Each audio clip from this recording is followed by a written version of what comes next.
The Pentagon issues shocking new order for the Army. It's now a requirement. In a time where the U.S. is threatened by ISIS, North Korea, Russia, China, and the violence in Syria, you'd think it would make sense to have our armed forces ready to fight.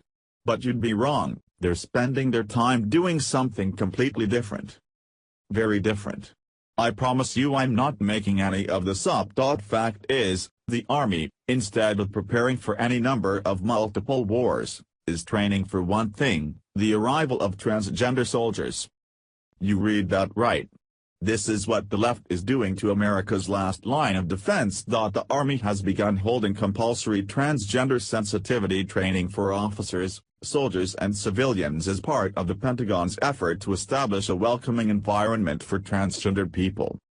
The Army held the first sessions on Tuesday, which were geared to help the service implement policies on transgender troops and to assist soldiers who have a medical diagnosis indicating that gender transition is medically necessary through the gender transition process.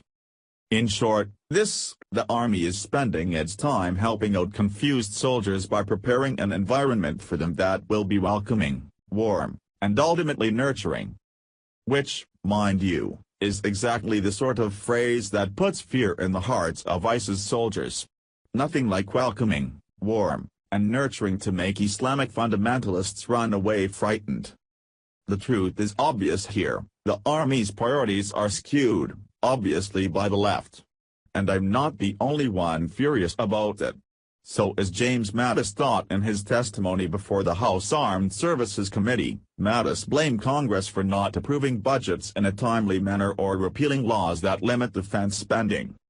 Congress has blocked new programs, prevented service growth, stalled industry initiative and placed troops at greater risk.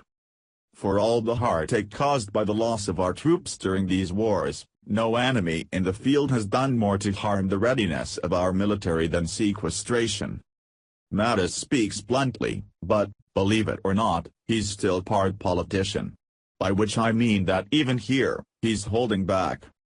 Because what he really means is this: Congress hasn't given the U.S. military the resources it needs to be effective, and its failure here is more deadly to American soldiers than the Taliban in Afghanistan. Because if we don't have what we need, we can't fight.